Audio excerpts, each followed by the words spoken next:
कक्षा 10 क्षितिज पदखंड से यह दंतरित मुस्कान के कवि नागार्जुन। नागार्जुन का जन्म बिहार के दरभंगा जिले के सतलखा गांव में सन 1911 में हुआ। उनका मूल नाम बैजनाथ मिश्र था। आरंभिक शिक्षा संस्कृत पाठशाला में हुई। फिर अध्ययन के लिए वे बनारस और कलकत्ता गए। 1936 में वे श्रीलंका गए और वहीं बौद्ध धर्म में दीक्षित हुए। 2 साल प्रवास के बाद 1938 में स्वदेश लौट आए। घुमक्कड़ी और अक्खड़ स्वभाव के धनी नागार्जुन ने अनेक बार संपूर्ण भारत की यात्रा की। सन 1998 में उनका देहांत हो गया।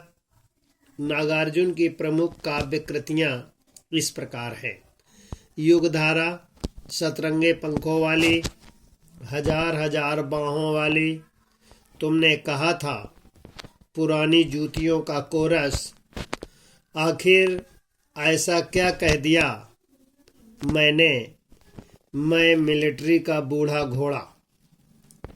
नागार्जुन ने कविता के साथ साथ उपन्यास और अन्य गद्य विधाओं में भी लेखन किया।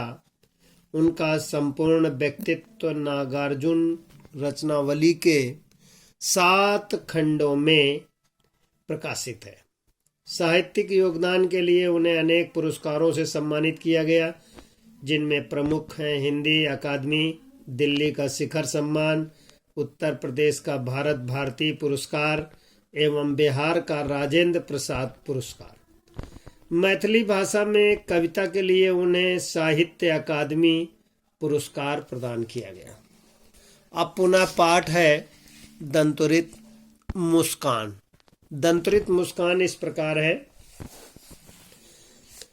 दंतरित मुस्कान कविता में छोटे बच्चे की मनोहारी मुस्कान देखकर कवि मन में जो भाव उमड़ते हैं, उन्हें कविता में अनेक बिंबों के माध्यम से प्रकट किया गया है। कवि का मानना है कि इस सुंदरता में ही जीवन का संदेश है।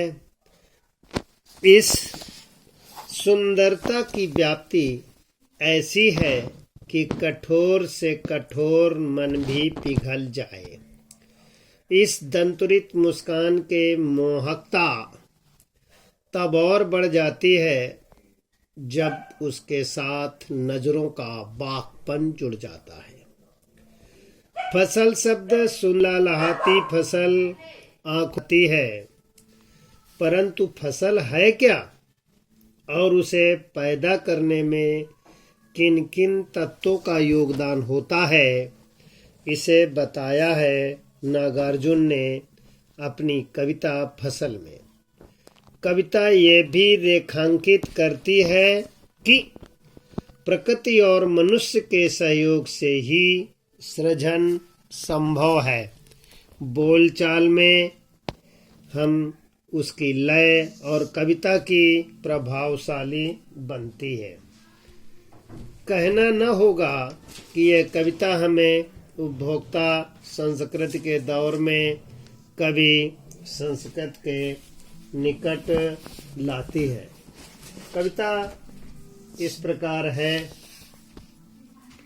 तुम्हारी यह दंतरित मुस्कान मृतकों में भी डाल देती है जान।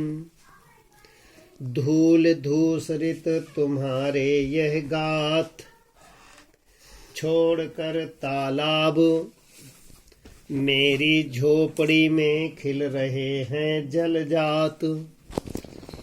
परस तुम्हारे पास तुम्हारा ही प्राण पिघल कर जल बन गया हो कठिन पाषाण।